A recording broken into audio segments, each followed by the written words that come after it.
Greg Collins, Substitute Teachers Lounge, August 13th, 2024.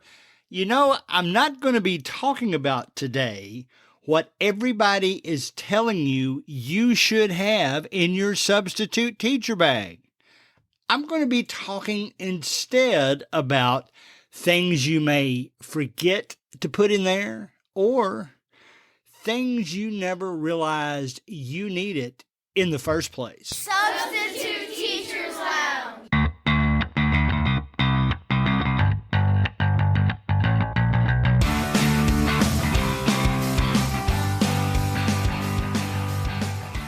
All right, we're back again. Episode 265.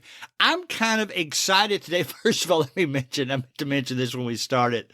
Every time I continue to hear that student opening where they say Substitute Teachers Lounge, and I'm reminded that those kids were in the 6th grade when they recorded that for me. And those same students are juniors now in high school. And the last time I tried to take it off, thought maybe I might have been embarrassing them. They fussed at me a little bit. How come you took our voices off? So hats off to them. Who knows? If I'm still doing this in 10 years, you may still be the students of choice on that opening. Excited. We're starting to get a little fan mail in for the podcast. Let me remind you that no matter how you listen to your podcast, Apple, Spotify, right on the Buzzsprout website or the substituteteacherslounge.com website, there is a link you can click that says send a text message. And we're starting to get some, and I'm going to mention one today. I will give this person's first name, where they're from. I don't want to give out their full information, of course, but this is a good one. I like it. Thanks so much to Ben from Kansas. Hey, Greg, I love the pods. I just started listening because I'm going to substitute this school year. I love it so far. Only in episode 4. Bless your heart, man. You got 260 to go. I'll even give you permission to skip some if you want to get up to the more current ones. It's funny how things have changed over the years. I plan to get through those quickly. Thanks a lot for doing this. Thank you, Ben. I'm glad you're one of the listeners that we had. Last week's episode where we were talking about short-term versus long-term substitute teaching and whether you want to get into elementary, middle, or high school. And, you know, those are really hot button topics. You know, I even mentioned briefly about how I try to make my titles more as specific as I can because you all like that. When that was downloaded, it's the second most downloaded episode in its first week. That's what we usually compare episodes to. They'll get a lot more after that as well. But the real indication of how strong a podcast episode is how many listens you pick up first day and first week. And that was the biggest one since March, our second most listened to in its first week of any that we've done this year. You know, I'm not sure. I know what I want the title of this to be, and you guys have already seen it. I haven't yet while I'm recording this because I'm going to let the AI pick it out for me. But here's the gist. I got to thinking when I saw my wife order something. My wife is really into a lot of clubs that hike and bike and kayak, and she's very good at coordinating all that. They depend on her to do that. And one of those groups, they're kind of recruiting, I guess. I don't know the whole story, but she ordered something and it made me think, boy, that would be a great idea for a substitute teacher as well. So I figured, what the heck?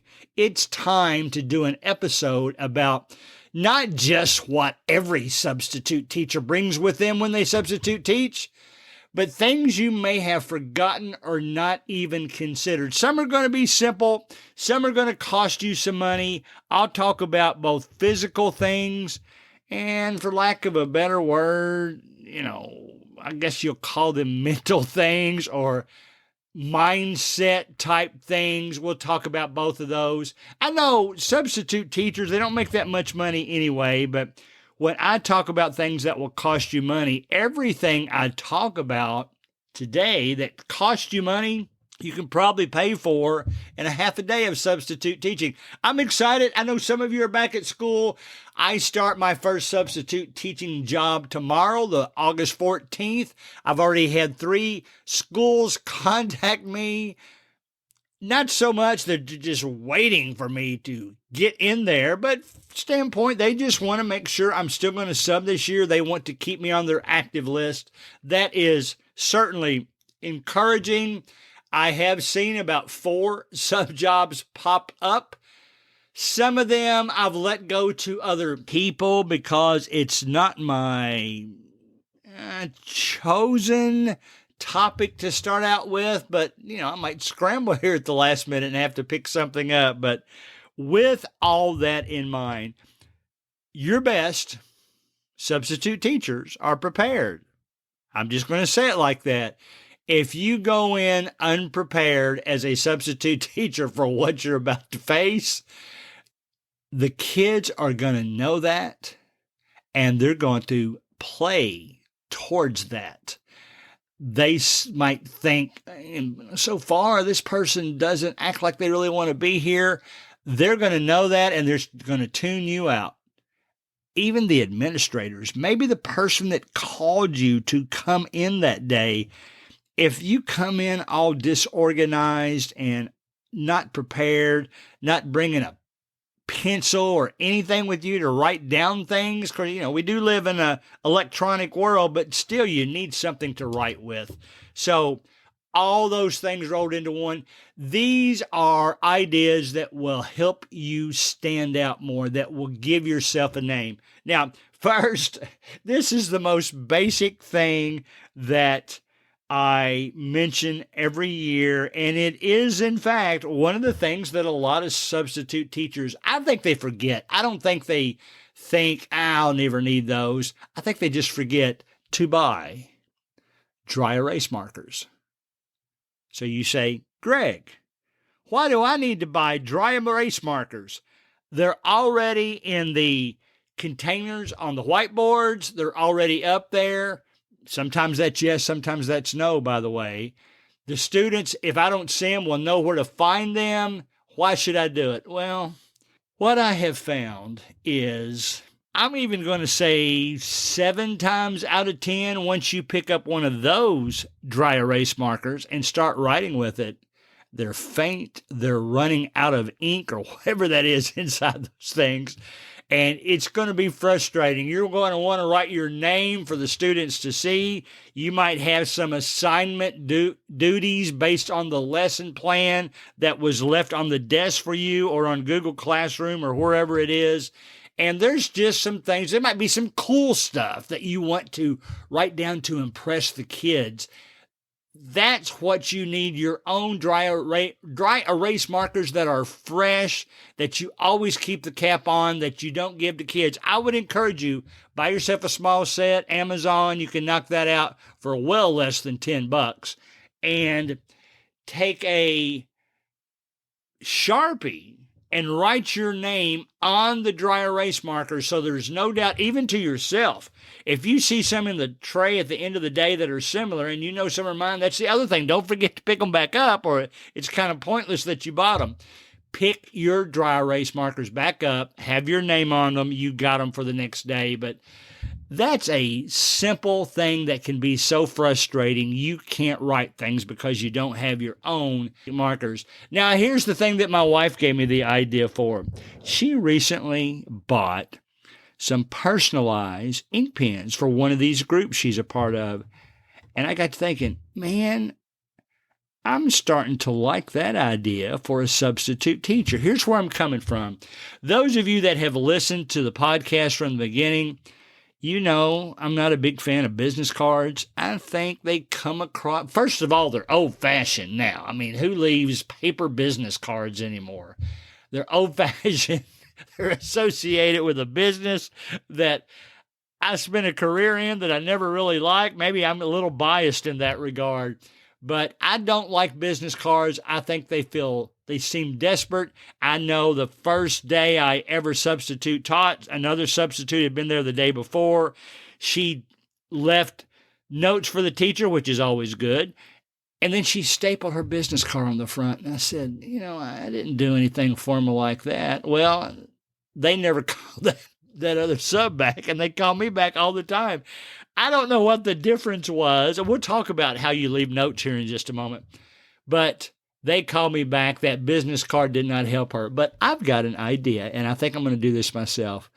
You can, again, go on Amazon, or you may even have your own source for buying personalized pens that you don't have to spend a whole lot to personalize them. All it's got to say, in my case, it would say, Greg Collins, substitute teacher, and I'd put my phone number on there so they could text me. Maybe I would even say text at, and then substitute, and then my phone number. I like that idea. Here's why. Every day that you substitute teach, you should leave notes for that substitute teacher. Start out positively. Some people have the theory that you start out with the negative stuff and end with the positive to leave on a positive note. I'm here to tell you today that when you're a substitute teacher, if you don't start out positively, they probably won't even read the rest of your note. That's been my experience. So say the positive stuff first. The thing, I wouldn't call them negative stuff. And whatever you do, don't say the only negatives I saw. Don't call them negatives. Call them the only things that present a challenge. Some kind of wording like that. You've got better wording than me. Leave that at the end and just say, I truly enjoyed this job. And here's what you do. You leave that note in the prominent place on the desk. You lay that personalized ink pen on top. First of all, that's the other thing I was going to say. Buy ink pens in general. Don't use the teachers, because I have lost so many teachers' ink pens. And to be honest, I've lost my own too. That's why I want to buy these personalized ones. Not only do I not mind losing them, I want to leave them behind, because right in the middle of that note, you finish writing, there's that ink pen. I think they're going to think that's pretty cool. It's something they've never seen before, a substitute teacher who has personalized ink pens. Now, you might be thinking, well, Greg, that's just as desperate as business cards. Okay, do what you want to do, but I think the ink pens are a very unique and novel idea. Now, just in general, I would always have, some pieces of paper, where that be a notebook, either for the kids to borrow. They shouldn't have to, but that's better than you trying to scramble through the room looking for a piece of paper when you're trying to conduct the class. Always have a few pieces of paper with you. When a long term, I'd take a ream in. I mean, a ream of paper really doesn't cost that much, and it keeps the class going forward. In fact, one long term, I hated her pencil sharpener. I bought my own on Amazon for $8 that was really quiet, and it shut off when the pencil was through. So it was much less distracting than what she had.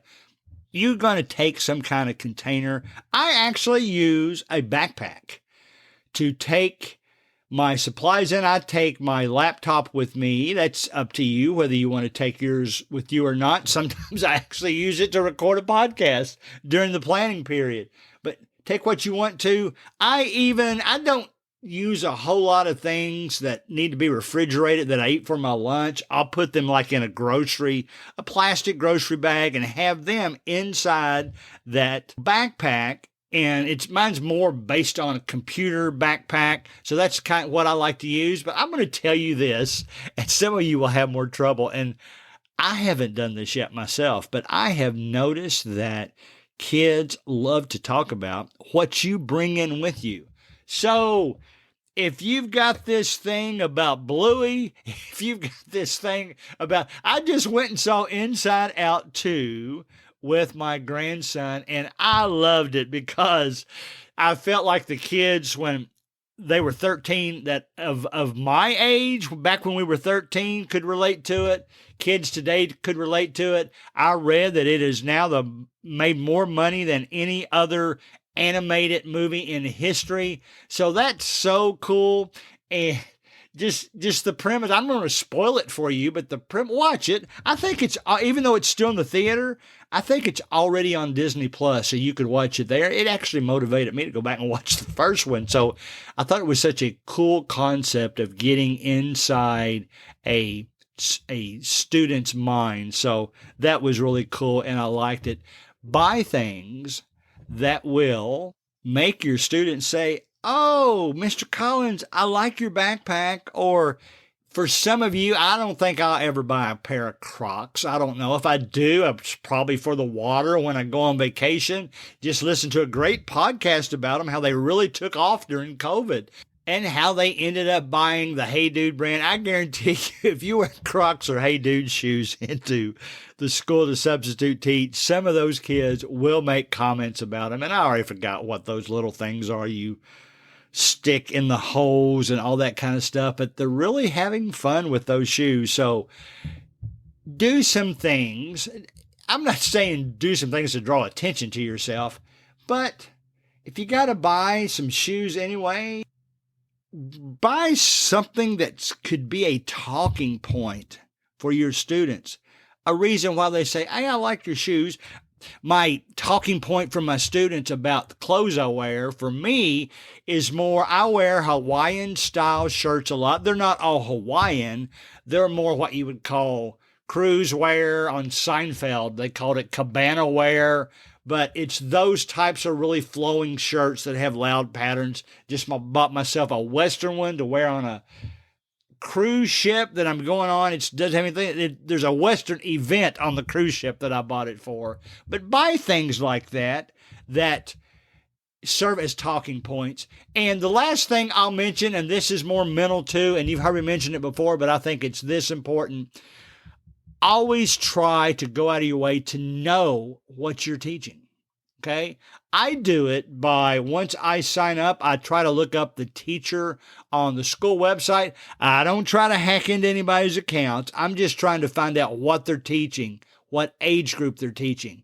If I can't find it there, or even if I do find it there, then I'll go to Facebook. And again, I'm not trying to get into people's private information, but most of the information people put on Facebook is public. So I'll look for their name. I'll look, sometimes they'll say what age group they teach, and maybe even they'll be impressed by this. And sometimes I do it, sometimes I don't. I'm guessing most people will choose not to, but if you want to send that teacher an email or some kind of note message just to say, "Hey, I'm excited to teach your class tomorrow. Is there any specific topic that they're on? Is it on Google Classroom?" Keep it simple. Don't make it several paragraphs, because she would have already left lesson plans for you anyway. But that's what I would do. So there you have it. Some of the physical stuff to make sure you take with you. Some of the mental stuff that you think about as you go back to substitute teaching. I have been so bored. I haven't been bored this summer. What I'm saying, I've actually enjoyed my summer. I am so ready, though, to go back to school, start substitute teaching again. I see kids in the grocery. I see them in the gym, and they all say, "Are you going to sub our classes again this year?" And I always just say, "You betcha, I'll be there." As we close, always remember that you can email your questions to gregcollinssubstitute@gmail.com. Please join our Facebook group, Substitute Teachers Lounge, where we'll share ideas and thoughts about each week's show. See you next week.